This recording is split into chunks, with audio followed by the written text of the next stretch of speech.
Good evening and welcome everyone. I'm Bill Maley, Brighton Town Supervisor, and I'm pleased to welcome you tonight to the January 23rd, 2019 meeting of the Brighton Town Board.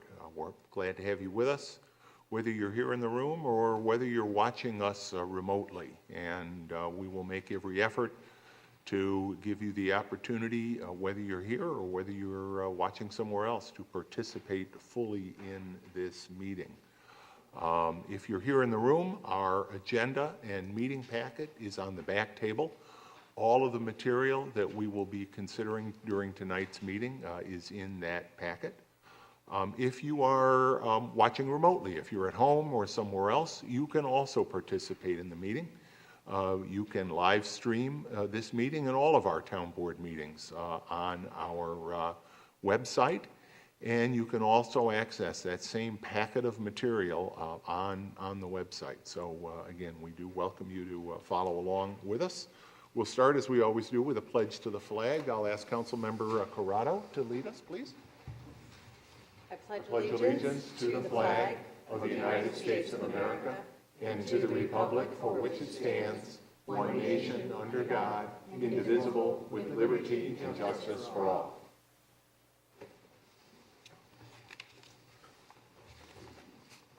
Thank you, Christine.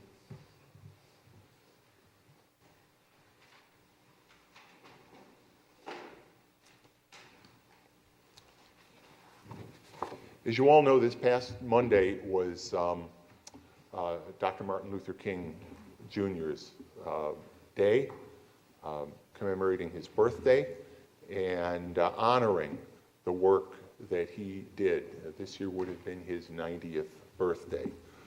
And there were a number of community activities around his birthday, although the weather did cause a few of them to be canceled. But one of my favorite events each year is the community Dr. Martin Luther King celebration on the morning of Martin Luther King Day at the Eastman Theater. And it is held by the MLK Day Commission. Simeon Bannister chairs that group. And I presented this proclamation at that time. I also presented the proclamation on Friday at the Brighton High School. And Robin, Councilmember Wilt, was part of a really powerhouse, was the word I used, a panel that was at that event organized by the Black Student Union at the high school. And I presented this proclamation, and I thought it was important to read at least a portion of that. Whereas the Congress of the United States of America, in a fitting tribute to the birth, the life, and the dream of Dr. Martin Luther King Jr., has designated the third Monday of each January as a national holiday. Whereas Dr. Martin Luther King Jr., through personal sacrifice and community service, promoted his belief in the equality of all men and women, and courageously employed the principle of nonviolence as the primary strategy to fight for freedom and justice for all. Whereas in his book, Stride Toward Freedom, The Montgomery Story, about the 1955-56 Montgomery bus boycott, Dr. King said, "Every step towards the goal of justice requires sacrifice, suffering, and struggle. The tireless exertions and passionate concerns of dedicated individuals. Today and every day, we recall those who struggled to bring us where we are and celebrate those who sacrificed to move us farther toward justice for all." Whereas as a community, we have seen firsthand the impact of structural racism in recent events, and we must strive to emulate Dr. King in standing against racism in all forms. Now therefore be it proclaimed that I, William W. Maley, Brighton Town Supervisor, and members of the Town Board, do hereby commemorate Monday, January 21st, 2019, as Dr. Martin Luther King Jr. Day in the town of Brighton, and ask that the people of the town of Brighton not only reflect on the ideals that Dr. King embodied, but continue his work every day by working together with friends and neighbors to end all forms of injustice, discrimination, and racism, and strive for the day when all men and women will be judged not by the color of their skin, but by the content of their character. And this proclamation is signed by myself and by my colleagues on the town board. One other Dr. Martin Luther King event of note is an event that the Brighton Memorial Library conducts each year. And that was held also on Monday morning. The Black Storytellers League just does a wonderful event, family-oriented, telling stories that really are accessible to people of all ages. It's a very family-driven event, and council members Corrado and DePonzio, and council member Warner with his grandson on his lap through the wonderful program. So that's a great tradition here in Brighton, part of the celebration of Martin Luther King. It's a great program. Jr. Day. So I wanted to share all that with the community.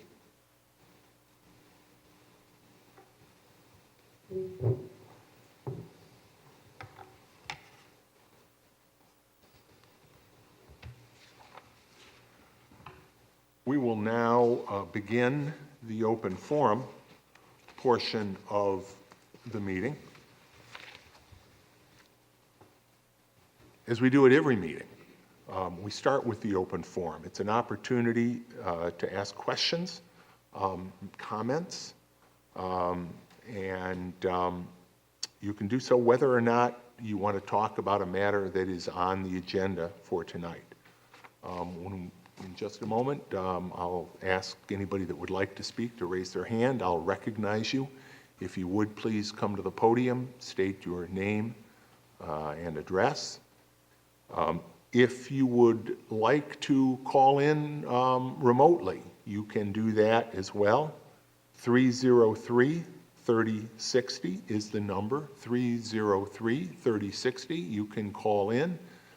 Your comment will be relayed up to me. And if you are deaf, you may call our TDD line. That's 784-5205, 784-5205, if you would like to participate in the open forum. We look forward to hearing your questions and concerns, and the open forum is now open. Judy?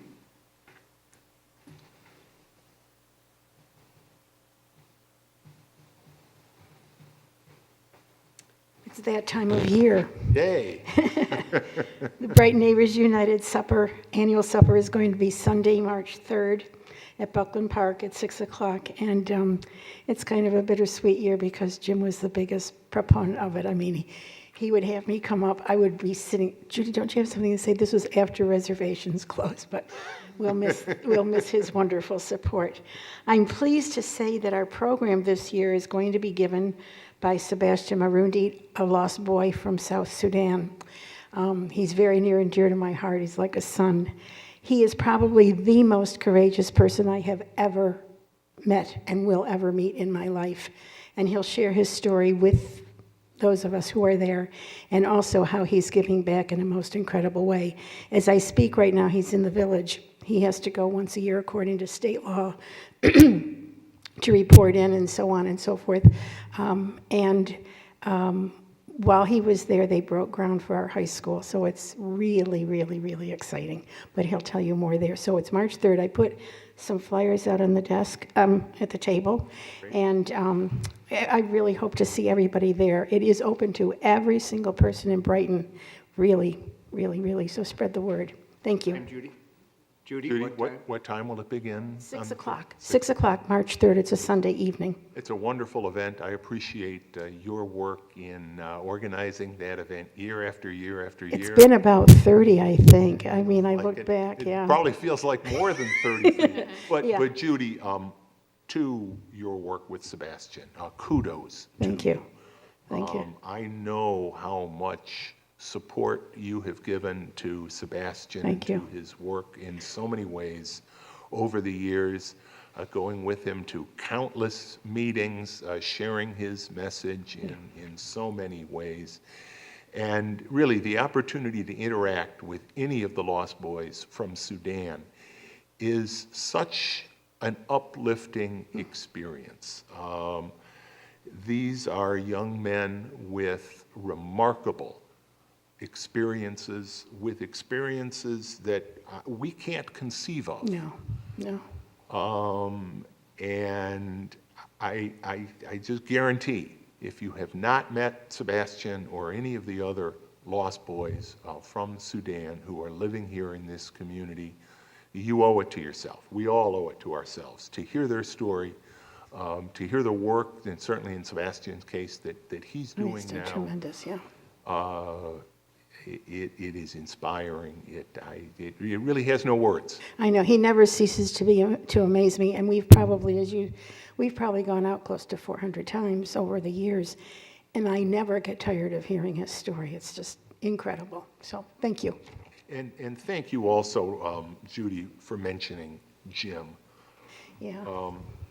I had the opportunity this past week to attend Jim Vogel's burial, which took place at Arlington Arlington, National yeah. Cemetery. Jim was a colonel in the United States Marine Corps and in the Marine Corps Reserve. And that rank entitled him to burial with full military honors in Arlington. My predecessor, Sandy Frankel, went. Former council member Ray Tierney Oh, nice. was there. Judges Karen Morris and John Falk were both there. And again, the inspiring feeling of the military honors and the truly loving, tender attention to detail that goes into the military funeral, the military honors, is something to behold. And if anyone was worthy of it, it was Jim Vogel. Jim Vogel lived his life for others at every step of his life, whether it was his service in the Marine Corps, whether it was service in this body, whether it was work for the House of Mercy, for Kosovar immigrants. The list goes on, but there was one constant. Jim never did it to draw attention to himself, ever. Jim never, raised his hand and said, "Look at me." He just did work for other people. And so the opportunity and there were about 80 people that were there at his burial in Arlington, and for the opportunity for all of us to say goodbye to him one last time was a very moving and powerful experience. sure. So thank you for Sure. mentioning, Oh, sure, couldn't help it. reminding us of Jim. Thanks, Judy. Yes? Hi, I'm Julie Damrell. I live at 165 Vienna Wood Drive. I'm giving an Erie Canal Work update report. Oh, good. Thank you. And we hope to offer this at Brighton meetings for the future. So I'm here to provide the town of Brighton, Mr. Amen, I will give you a copy of this when I'm finished reading. I'm here to provide the town of Brighton with an update on the work in progress on the Erie Canal. The reason we at Stop the Canal Clear Cut think this work being done on the west side is important to us on the east side is that though we won the court case that prevents the Canal Corporation, NYPA, from clear-cutting here, we are concerned that might not be a permanent solution. On December 6th, Stop the Canal Clear Cut with Town Supervisors Bill Maley and Karen Ohana met with representatives of the Canal Corporation. At that meeting, the CC was conciliatory about neglecting their obligation and their word to give ample notice to the West Siders about the work that had already commenced on November 26, 2018. They admitted that they could have and would do better. However, lack of transparency continues, demonstrated by the strategic name change of the current reparation on the west side, no longer called Phase 2 of Canal Vegetation Management, 2017 name, or of Canal Embankment Maintenance Program, 2018, which could have caused legal jeopardy. It's now the Embankment Maintenance Program. Embankment Restoration Project. This name change avoided required public involvement, making it legally available to declare no environmental impact as they restructure vast portions of the canal embankments. Considering that the Canal Corporation maintains their philosophy that no trees belong on an elevated embankment, and therefore there is only one way to approach canal maintenance, we understand that watchfulness, investigation, and documentation continue to be vastly important. Bill Maley asked the CC repeatedly if they intended to rebrand the project and declare a negative declaration on the east side. They adamantly said no. We intend to hold them to that. In the meantime, the work on the west side is as devastating as we had anticipated.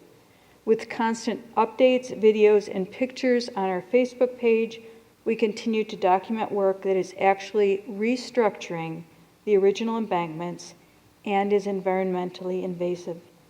It was only because we kept asking that they even posted trail closures on their website. After much persistence since that December 6th meeting, we convinced the CC to post the environmental assessment form on their website, www.canals.newyork.gov, which is the document on which they base their negative declaration. Broadly speaking, they contest that they are not causing any environmental impact because, for instance, they are not contaminating water and are mindful of fuel spills from the large equipment. Thank you very much for that update. And, let me just give a little additional context. Most, certainly the board members are very much familiar with the lawsuit that the towns of Brighton, Parrington, and Pittsford brought against the Canal Corporation. For the Canal Corporation, and you referenced NYPA, that's the New York Power Authority, which manages the affairs of the Canal Corporation. Really their abject failure to conduct any environmental review under SEQR, the State Environmental Quality Review Act. They tried to declare 140 acres of clear cutting in Monroe County and Orleans County as a type 2 under SEQR maintenance project. One that the court, I think, very easily looked at and said, no, that's not what this is. And that, even at that level, didn't get into the fact that this is just one part of a project that the Canal Corporation anticipates is one that will extend, in segments from Erie County, the Buffalo area, all the way across the state as the canal goes. Thank you, because I did repeatedly press the canal, and I want to say too that that the folks from Stop the Clear Cut, Elizabeth Agtey in particular, who really is the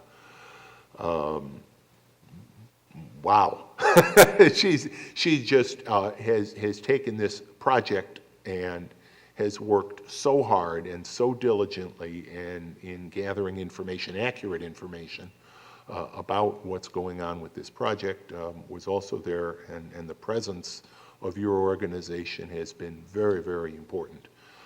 The Canal Corporation and the Power Authority did represent to us that they understand that this project is a type 1 action, that they will have to do a full environmental review of that. But even there is some discretion on the part of the lead agency, which will, I imagine, be the Canal Corporation / Power Authority. And we will have to continue to be vigilant. The West Side work commenced quickly. I don't know what the leaders in those communities would have done for the most part. I'm aware of at least one who had the opportunity to join with us in the lawsuit and chose not to, and that was unfortunate.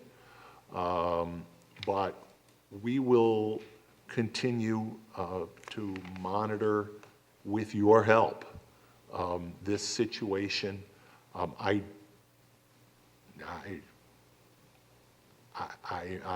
struggle to be optimistic because I do think that their overall goal, as you put it, continues to be, and their philosophy is really based on viewing the banks of the canal as a dam, and many of us believe that is a flawed analogy for a number of reasons.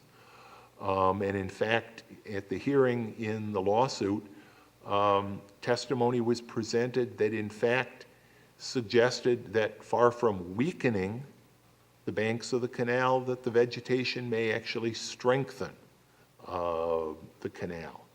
So, but that clearly seems to be their goal.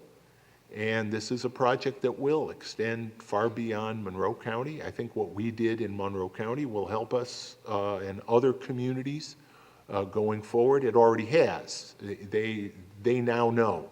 They can't just come into town and set up shop and start cutting trees, which is exactly what they were going to try to do. And this is something that it's not going to go away, though, anytime soon. And thank you to you and to the whole organization for keeping an eye on it. I regularly check the Facebook page to see the work that's being done, and the three of us towns do stay in touch regularly as well. Thank you. Is there anyone else that would like to address the board during the open forum tonight? Yes, ma'am.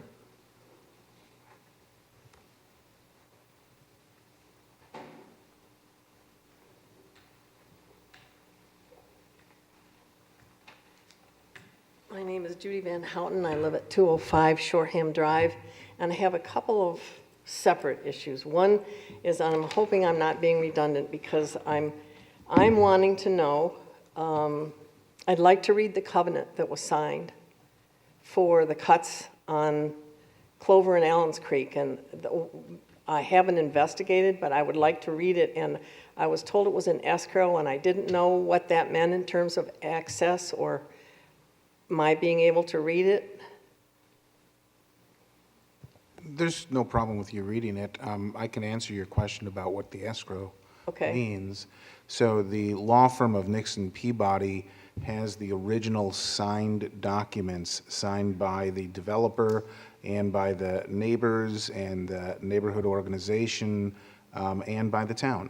That original document is being held, you may say safeguarded by the Nixon Peabody office for the benefit of the neighborhoods, and if and when the project goes forward and before any building permits are issued, that document will be filed in the county clerk's office, making it go into effect and restricting and stopping any access through and onto Allens Creek or Clover.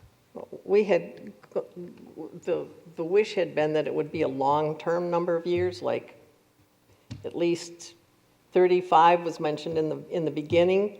Is there a way to find out how many years it was signed for? I don't recall. Do you, Supervisor? It is a long-term covenant. I was going to say 30. It was what I was going say to 40, but I just don't but have it it is with me. It is a very long-term covenant. It is a very Yes, it long-term. is. Okay. The second thing is... And I Oh, think I'm it's sorry. important to recall that's a covenant that I directed must be signed before any building permit was issued. The town, as part of its oversight of the project, directed that there be no access onto either Allen's Creek or Clover, and that directive from the town was memorialized by that covenant. So the difference between before no shovel hits the dirt and no building permit is what then? Because I was understood there was an asterisk with the demolition. Building permit would mean that they could start building the project. A demolition permit would mean that they can get rid of the decaying and dangerous buildings that are on that property. And the deadline for them fixing that up if things don't proceed faster is what, next August? To my knowledge, there has been no discussion about them. Do you mean fixing the buildings, improving the No, buildings? there was dialogue last year about the condition and what an eyesore it was. Correct. And it I was is. under the impression they were given a deadline or some sort of a not moving the goalpost thing in terms of making it look nice in the interim somehow. We And have. it certainly doesn't look nice now. Absolutely true. Absolutely true. And I can tell you, speaking, I think, for the town, that we want to see that property cleaned up and cleaned up fast. There might be a date, because it was mentioned at a meeting that we had here. Because I thought that they were given a deadline, and I might be wrong, but I don't believe that. No. I don't think there is an actual deadline Deadline? for them to clean up that property, get rid of those buildings. But we have been working to try to get that done and to get it done as soon as possible. okay, that would be nice. I agree. And this isn't part of the second thing, but the latest, what is the most current year of a comprehensive traffic study that was done? What is the year that we have on date that somebody looked at a comprehensive plan for the traffic studies? Because right now, there are no functioning, viable buildings on that property, and the traffic issues we have now are with nothing in there. So I'm curious as to how close to current date the studies are that are being looked at that are indicating what's happening. I don't recall the exact date. The traffic study was a part of the, we were just talking about seeker in another context, but it was a part of the seeker, the State Environmental Quality Review Act, review of this project. It was, as you know, that seeker process was very extended, very thorough, with 5 public hearings held. But I don't remember the exact date of the traffic study. Because my But it- concern was it done before or after they are closing the 2 lanes on East and they're putting in the big Y on Clover? Does it comprehensive enough to indicate what kind of flow we're going to be having from these 2 areas onto what's pre-existing? It does include anticipated changes in traffic over time. Again, I don't have the document in front of me, so I don't want to, try to quote chapter and verse from it. But it's not a static document. It is a document that is also forward-looking. With information about what is literally happening at the moment in terms of what's going to happen to the loss of the 2 lanes and the additional traffic on Clover, or was that before these 2 projects sort of? The traffic study is part of the record of the seeker proceeding. I just not- would- Right, I think, I'll respond in the same way that I responded in part to Mr. Jacobson's inquiries at the last meeting, and that is that the first part is that the traffic study was reviewed by the town board as part of its review in both the incentive zoning process and the seeker process. And that review is concluded. As I'm sure you know, those matters are now the subject of litigation in several different lawsuits against the town. And so because it is pending litigation, it is my advice again to the town board not to go into discussions about what was covered and what wasn't covered in the traffic studies. Okay, well, I'm not really aware of the lawsuits with what's in there, but I was concerned if this was done before Amazon bought Whole Foods and before the roads were diminished and before the Y went in, because it would certainly make a difference based on what we already have if those things were not included in the study that we have that's the most up to date. This is the other thing. It's not a curiosity. I was under the impression that the need for this oversized project had to do with creating tax revenue. And I would like to know why then, after reading about the restaurant and the bowling alley properties not being reassessed at true value, being in the town, why they weren't in the reassessment rolls. That's, and I do want to address that, at least briefly. All property in the town of Brighton was part of the revaluation. There have been lots of statements made. Commercial property is different than residential property. Developers often buy commercial property with the expectation of being able to develop it and generate significant increases in the value of that property. And that's why commercial property is not simply valued at what its most recent sale was. Conditions change, bases for the property transaction change. So it is an incorrect statement to say that those properties were not part of the revaluation. They were. And So the basis that they are now valued at $7 million more, and we've had no revenue off of that since they were purchased, is?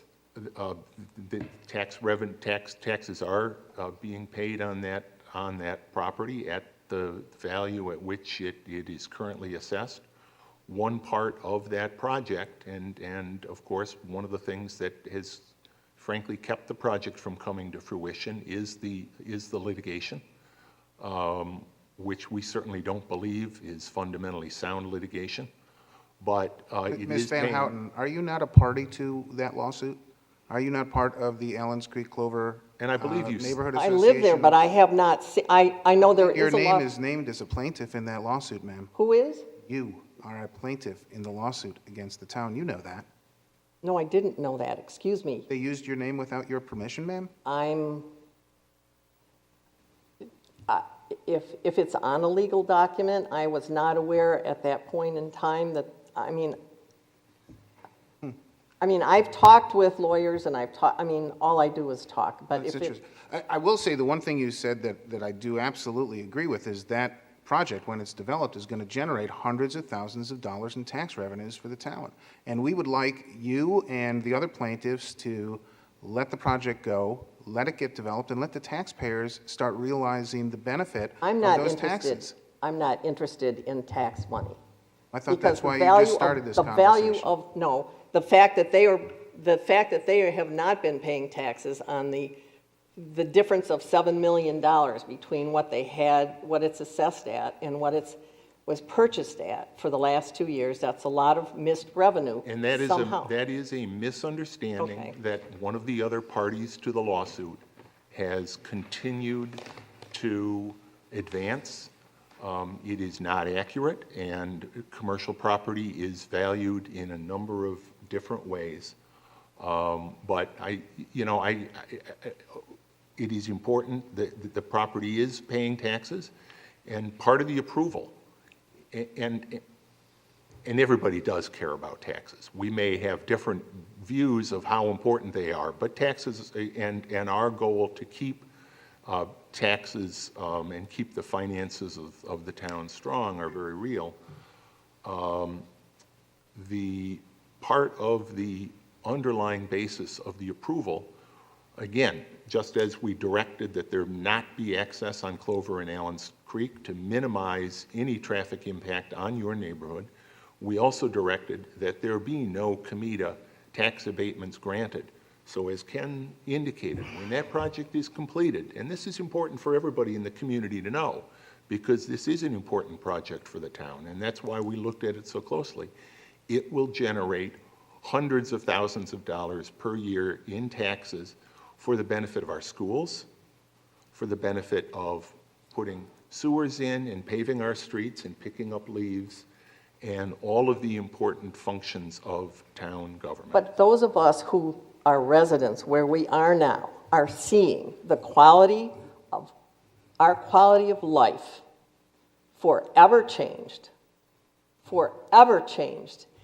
if this continues at this size, because right now, I mean, we hadn't heard of a wall. I hadn't heard of a wall until like the last whatever meeting. I don't know how many trees are going to be left. We've been told there was going to be a wall, so I don't know what's, it's like it's a mystery project, and it just keeps transforming into something. But the reality is, if the situation is so bad, starting at 3 o'clock now, with nothing in there, there is no viable way that it's going to get better. It is important to note, and I, again, this has been the subject of a lot of discussion. I really would I do want to say caution just you, one thing. I Supervisor, think it's important because the community needs to know this, because there are parties to the litigation that are not, frankly, that are not being truthful with the community and maybe aren't being truthful with you, and that's unfortunate.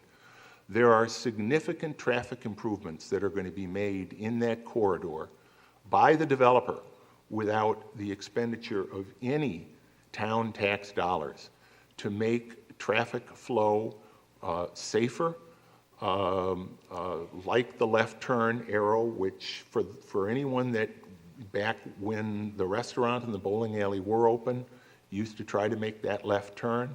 It was challenging. It caused accidents.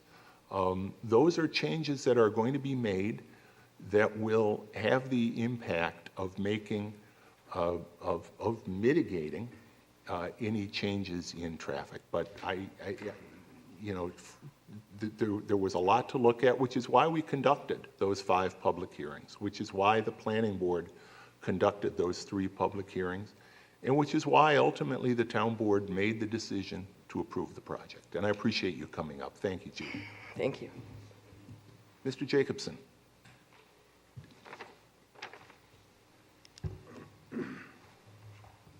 Well, I appreciate you bringing up Would the you please, tax. Mr. Jacobson, state your name and your Howie address? Jacobson.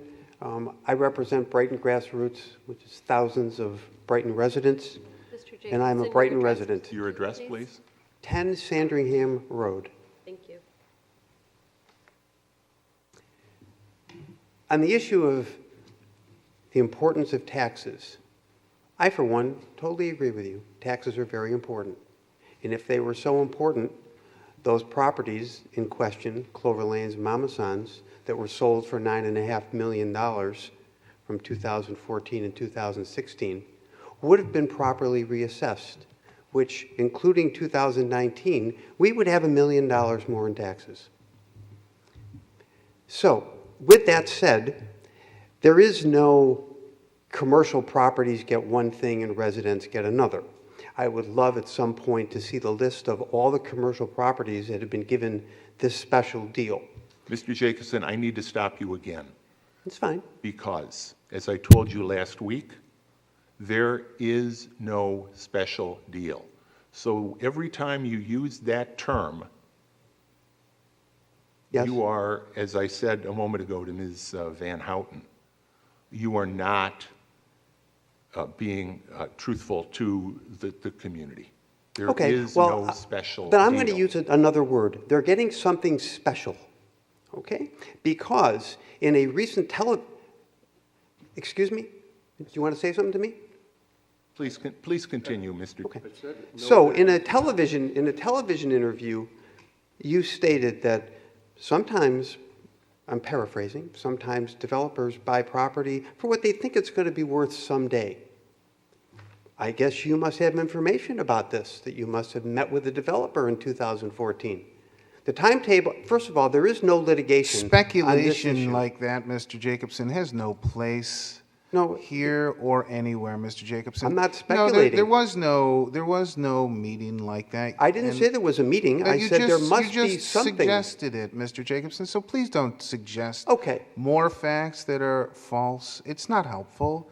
The I'll give community you the doesn't facts. appreciate it. I'll give you the The community facts. isn't going to support you. Pardon when the community isn't going to support somebody who's going to Let's let Mr. be Jacobson, let's Here's let the Mr. facts. Jacobson With finish. People, your somebody information. bought property for $9.5 million.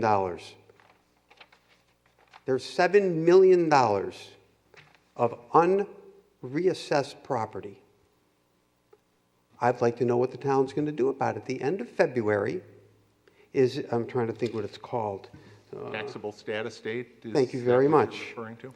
I want to know if it's going to be corrected, because the town obviously thinks that this property is valued at $2.45 million, oh, and 100, because you made an adjustment to the Mama Sons. There is a developer that put an offer in on this property, Clover Lanes, for $7 million. They thought it was worth $7 million. The developer that bought the property countered the offer at $7 million and bought it for $7 million. There's two people that believe it's worth $7 million. Then they got a mortgage on the property. Then the mortgages were purchased. Why can't we do the calculation? A lot of people believe these properties are worth $9.5 million, but we don't think so. And with all due respect, Mr. Gordon, something doesn't sound right in the math. So here's why, Can- here's, can- no, can I- if can I I- may, There's no Supervisor, because litigation on this. a question was asked, I want to answer it. Go right ahead. So just because somebody pays a particular price for a piece of property, that does not determine its assessed value. Oftentimes, you may know this, oftentimes family members exchange property for only $1. We're not going to assess a property for $1 because two parties agreed that the property was worth $1. In this case, a developer speculating on what might happen with the property in the future decided to pay $7 million for the property. That doesn't determine how the town assesses the property either. Our town assessor is a professional. That person is charged with the assessment of properties in the town of Brighton based on a number of factors. And those factors went into the assessment that is on that property today. So you can't point to just what two parties might have paid for a particular piece of property. Four parties, sorry. Four, and then five didn't end up buying it. So four parties. Five. What the point is that the purchase price alone does not determine what a property, especially a commercial property, is worth. We just heard Ms. Van Houten talk about how those dilapidated buildings on that property are a terrible eyesore, and we agree, and those buildings have to go. Those buildings are bringing that property value down. Those buildings need to go. We need to get this project built so that the town can start appreciating the benefits of this project and the tax dollars that it's going to generate. And you, Mr. Jacobson, are stopping that from happening by continuing this lawsuit. So stop the lawsuit and let the taxpayers get the benefit of this project. Please do that for us. I'm flattered by your comment that it's me, but it's not. There's thousands of residents that do not want this to happen. But more importantly, what you have stated, that this, commercial properties, who knows what happens, whatever. These properties were not purchased by family members for $1. That doesn't apply. 5 people wanted to buy these properties at these prices. Why don't you do something about it? So you have a chance. So what I'm getting is February, you can make the change. March Okay. 1st is taxable status fee. Very sorry. March 1st, why don't you do something about it? Because the difference between the oversized plaza and what it's zoned for will generate $100,000 more in taxes. We keep hearing about, oh, 400,000, 400,000. The property built to code will generate close to 300. And we've already lost close to $1 million in taxable dollars. That is a This false, pr- that is a It's not. false- Do the math. That is a false statement. Do the because- math.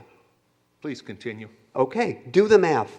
Now, I know the tax assessor works totally independent, which is not true, okay, and I'm not lying or making it up, because the tax assessor has met with this board in executive session many times. I don't know what they discuss, but I know it happens. But I would ask our newest board member to ask the board, so what were the reasons given? You know, when you go to you have a reassessment, they have grievance day. You know, as residents and business owners, you get to do your grievance. There was a grievance on this, why these properties aren't tax reassessed. Find out what the letters say, because it's fascinating. You probably know the reasons. The board members know the reasons. It's eye-opening. These properties were not assessed properly. I'm not making it up. And it's not me. You want this property built? It could be built tomorrow. Mr. It could be built at 70,000 square feet and you get it done. Thank you. Thank you very much for having me over. And I'll see all of you on Monday. Thank you. Thank you, Mr. Jacobson. Just for the board's information and for the public's information, because there was a lot of misinformation there. There was. The town tax assessor sets the assessments independent of this board by law. Correct. You, as a town board, are not allowed to influence the town assessor. In fact, when an assessor is appointed, they're appointed for a period of time that goes beyond any of your terms, so you cannot have influence over that assessor. That is how the law is set up, and it's not just set up that way here in the town of Brighton. That is a statewide law. And so the idea that this town board had some influence over how this property or any property is assessed is an incorrect. Residential or commercial. Residential or commercial is an incorrect idea. It just can't happen, and it hasn't happened. Thank you. Is there anyone else that would like to address the board during our open forum tonight? Hearing none, we'll continue with our agenda. Can I have a motion, please, to approve the agenda for tonight's meeting? So moved. Second. Any discussion? Dan, please call the roll. Councilmember DePonzio. Aye. Councilmember Werner. Aye. Councilmember Wilt. Aye. Councilmember Corrado. Aye. Supervisor Mealy. Aye. Can I have a motion to approve and file the town board meeting minutes for the December 27, 2018 town board meeting? So moved. Second. Discussion? I have one correction, just the spelling of my name in Oh, the very first of the roll calls. The N needs to be deleted, and that's all. Thank you. My deputy will be swiftly adjusted for that. My apologies. With that change, which I assume Robin and Jason, you both accept as a friendly amendment, Dan, please call the roll. Councilmember DePonzio. Aye. Councilmember Werner. Aye. Councilmember Wilt. Aye. Councilmember Corrado. Aye. Supervisor Mealy. Aye. Next matter is to set a public hearing date, and I will, on a proposed local law, and I will ask Councilmember Werner to take the lead on this. Thank you, Mr. Mealy. The next item is to set a public hearing date for February 13th, 2019 for proposed firearm storage and safety local law. I move that we adopt the resolution before us. Second. This is a proposed local law, and I credit you, Chris, with taking the lead on this. We will hold a public hearing on February 13th to consider a law that really is predicated on responsible gun ownership and safety. It's something that you and I, along with the town attorney and the police chief, spend some time. I appreciate you doing research into what other jurisdictions are doing and what the state of New York had previously done, which, by the way, really isn't sufficient, which is why we have to act. This is has been a recurring theme. We've looked a number of times at things that the state has done, not found them really to be sufficient to meet Brighton's needs, and you've taken this bull by the horn, and I look forward to hearing what folks have to say and considering appropriate action at our Bill, next meeting. I have much to say about it. I think this is a very important safety resolution, but we'll save that for the hearing date.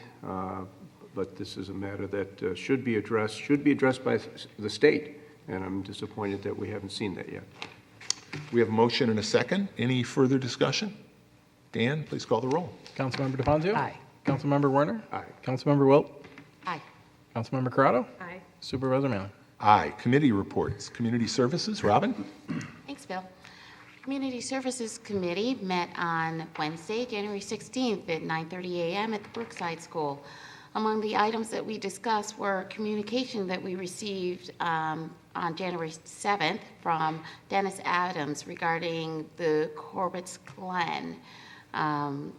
Dennis is a member of the Corbett's Glen Advisory Group, and we had a discussion about Mr. Adams' recommendation that access to the Postcard Falls and all waterways be fully blocked off by a continuation of the newly installed trail fencing.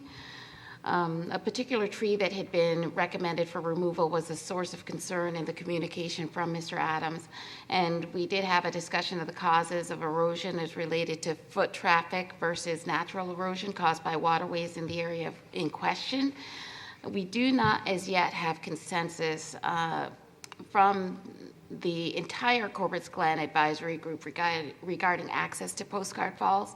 So an action item was taken to determine the effectiveness of the current fencing during more peak seasonal usage of Corbett's Glen.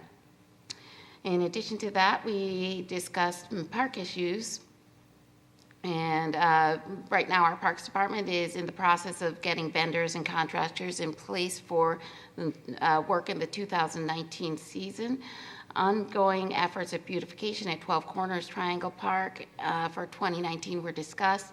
A gazebo repair is slated for later in the spring, and the parks will coordinate with the beautification committee on other works there in Triangle Park. Matters of recreation. Our registration for winter spring is now ongoing, and the registration has been very strong. Thank you. The floor breaking ceremony for phase 1 of the Brighton Winter Farmers Market occurred on January 18th, and everybody here was present, as well as many members of the public. And it was cold but exciting event. Fun. Our after-school programming was also discussed, in particular that we have softer usage this year of the program, so we are currently publicizing the program to attract more users. Usually this program has waiting list, but this year the attendance has been a little softer. So if you are interested in an after-school program, please do check out those available for 1st through 5th graders through the Brighton Rec Department. We also had an update of the Inclusion, Diversity, and Equity Advisory Board. The RFP had been issued for a facilitator with a response deadline of last Friday. We did receive 4 strong proposals, and we understand that the process has taken a while, but I do think it was important that we had all our pieces in place before the committee convened, and we're happy that we did get a good response, and we're excited to get the committee meeting on a regular basis. In update for our community choice aggregation law, we already know that a memorandum of understanding was signed between the communities of the town of Pittsford, the town of Brighton, town of Arundecoit, and the village of Pittsford. And now our draft RFP is being developed. I've seen the latest revisions by the town attorney, and those are under review right now by board and staff members, and we're hoping to get the RFP out soon. And hopefully those RFPs from the different communities will hit the market at the same time so we can realize some of the benefits. In update to our beautification committee, everybody now who has been invited to join the committee has taken their oath, and we're in the process of determining a regular meeting time, and though the committee will probably undertake the Clean Sweep program as one of its first items of concern. An update to our Brighton Safe Street for All. A draft of the local pace car program will be circulated and brought back to the committee, the Community Services Committee, during our February meeting. And those are all the updates that I have. Our next meeting of the Community Services Committee will be a different week than normal. We will be meeting on Wednesday, February 13th at 9:30 a.m. at the Brookside School. As always, members of the public are encouraged to attend. Thanks, Robin. Jason, Finance? Yes, the Finance and Administrative Services Committee met last Tuesday, January 15th. Each of the items that were discussed in committee appear on tonight's town board agenda and will be reviewed and discussed further. Our next meeting will be next Tuesday, February 5th at 3:30 in the afternoon in the Stage Conference Room here at Town Hall, and the public is invited to attend. Thanks, Jason. Public Safety? Public Safety has not met since the last town board meeting, so no updates there. The next regularly scheduled meeting will be Tuesday, February 12th at 8 a.m. in the lower level meeting room here in Town Hall, and the public is welcome to attend. In the meantime, the community is invited to the Brighton Volunteer Ambulance Open House on this Sunday, January 27th from 1 to 3 p.m. You can check out their new and expanded digs and thank them for the service that they provide this community. I'm looking forward to it. Thanks, Christine. Chris? Public Works last met on January 8th, which we reported on the 9th. The next meeting is February 5 at 9 o'clock a.m. in the downstairs meeting room. As always, the public is encouraged to attend. That too. We do encourage the public, but we encourage them to attend. We love having the public at these meetings. Great, thanks for all those committee reports. Moving to new business, reading and approval of claims. Jason. Yes, earlier this evening, I reviewed claims totaling $1,221,797.33. Notable claims include to the Brighton Fire District in the amount of $800,000, representing the first installment payment of the 2019 property taxes collected on their behalf. Also to Scanex Pipe Services in the amount of $81,070, representing a pipelining project on Southland Drive. And out of that amount, $63,750 was funded through a community development block grant. Also to Five Star Equipment in the amount of $13,350 for a new bucket for one of our loaders used in the highway department. And also to Baker and Taylor Incorporated in the amount of $8,212.12, representing the purchase of materials for various departments in the Brighton Memorial Library. The claims all appear to be in order, and I move that they be approved. Second. Any discussion? Dan, please call the roll. Councilmember DePonzio. Aye. Councilmember Werner. Aye. Councilmember Wilt. Aye. Councilmember Corrado. Aye. Supervisor Mealy. Aye. Christine. Next, excuse me. On the matter of authorizing the My bad. supervisor to accept a grant from the Federal Railroad Administration in an amount not to exceed $4,000 to perform rail trespassing enforcement and amend the 2019 budget of the police department to reflect said grant, I move that we adopt the resolution as prepared by the attorney to the town. Second. Mark, can you just briefly discuss So in that? April, the Federal Railway Administration came out. We had some neighbor complaints up around the Cardiff Park City Line area. When there were people walking on the tracks, the horns would be sounded as a mitigating factor. So they thought that this grant relatively new grant may be something that would be helpful to that.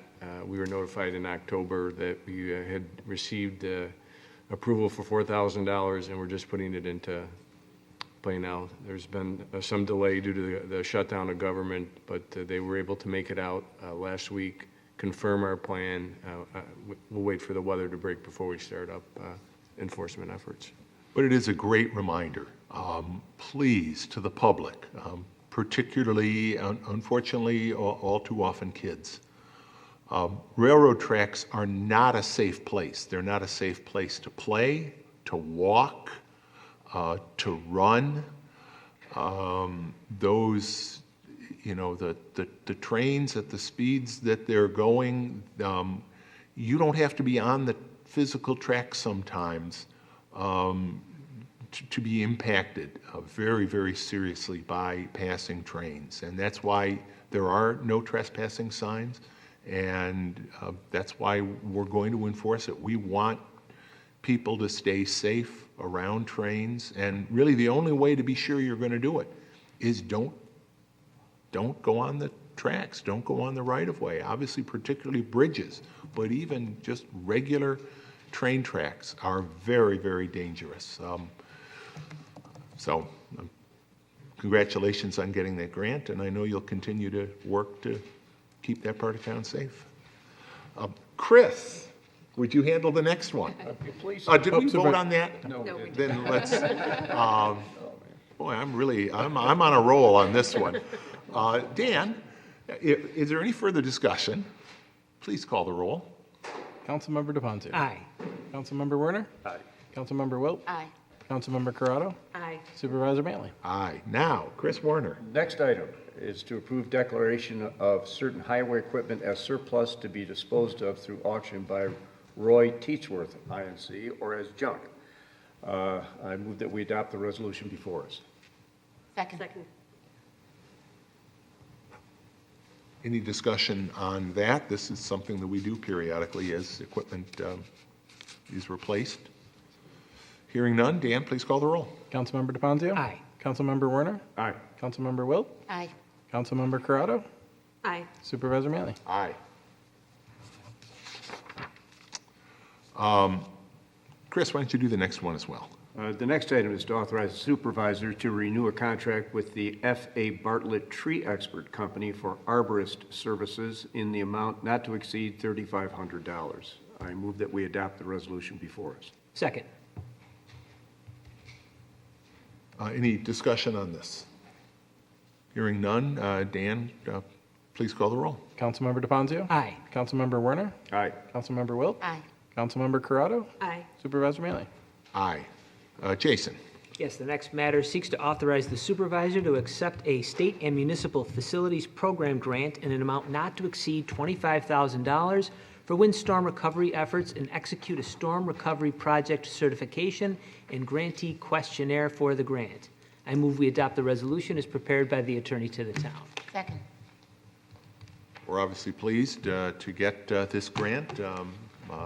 Thank you, Mike, for working on that, and we'll make some determinations, some recommendations back to the board as to exactly how we're going to use these funds.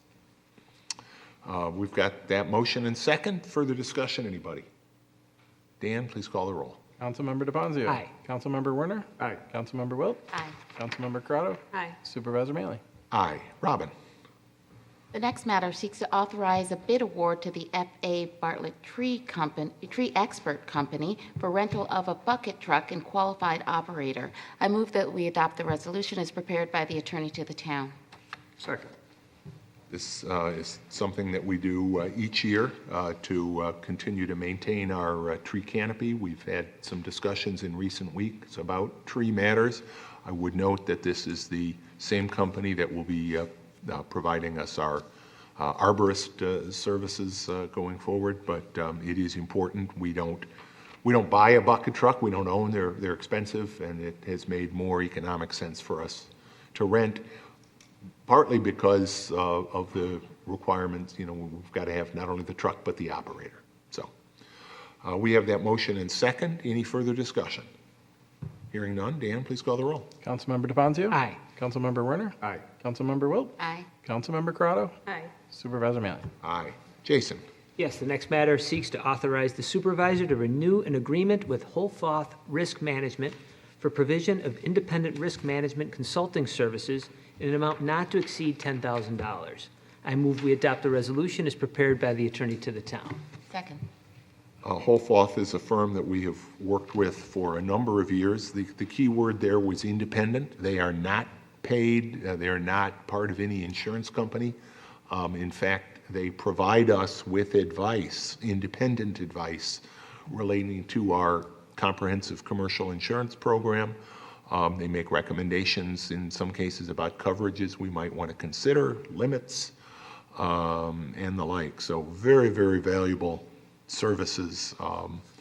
And over the years, certainly when I was sitting in Ken's chair, this was money we always felt was well spent, and I think it continues to be. They're a very, very strong consultant for us. Yeah, very shortly, they'll be reviewing our NIMEA renewals, so we're up for that. So they'll be looking at that over in the next month or so. Great. We have that motion and second. Any discussion? Dan, call the roll, please. Councilmember DeFazio? Aye. Councilmember Werner? Aye. Councilmember Wilt? Aye. Councilmember Corrado? Aye. Supervisor Mealy? Aye. Robin?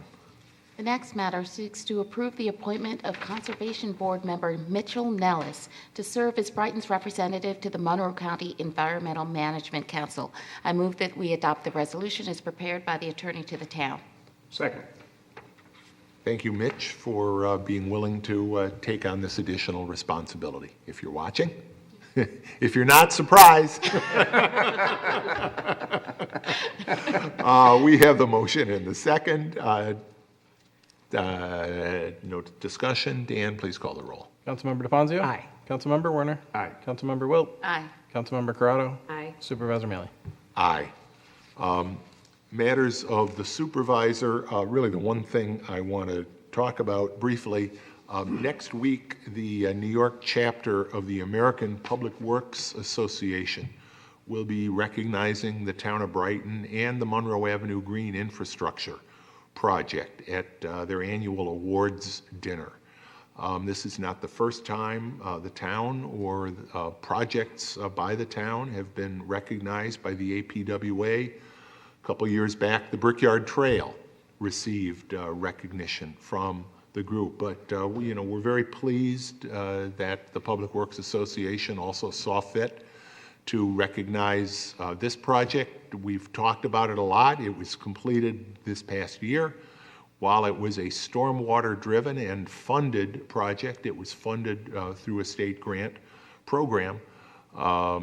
It has significant additional impacts in terms of improving pedestrian safety along Monroe Avenue. It improves the appearance of Monroe Avenue. And in doing both of those things, it enhances the economic business environment along Monroe Avenue. So all of those things happen because we're focusing on the stormwater needs of both Allen's Creek and Buckland Creek. And I want to say, Mike Guyon, nice job, well done. And I know you'll be there coming up to get that award next week. There were a lot of people. Yes, that there were. Had their hands in that, but Yes, thank there you very were, much. but someone's got to lead, and you were engaged with that from the get-go. That's all I have. Matters of the attorney. Nothing. Matters of the town clerk. Just briefly, again, reminding folks as the tax due dates approach. Something I heard from an older resident yesterday, and he was kind of expressed some frustration at the first and second installments being so close together. And this is a message I've been trying to get out in the office as people come in, but the February 10th due date is written in state law with the Monroe County Tax Act. Someday I'd love to get that changed. But in the interim, forget February 10th. Look at that first installment as January 31st. Then it lets you're mentally, that helps because you're spreading out those payments. You're making one payment in January. You're making one in February. It's still interest. There's still no interest applying. You're paying it 10 days earlier than you would have per the bill.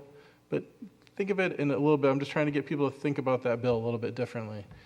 Because that way it's a little easier, not trying to, especially a lot of our seniors, citizens and residents, they're working on fixed income, there's checks coming in at the beginning of a month, there's budgeting that could be done to take care of that, and that's probably what they were thinking about when they wrote the law, but just a little easier mental note, just think of it as being due at the end of January, and then there's one payment a month for the 4 months.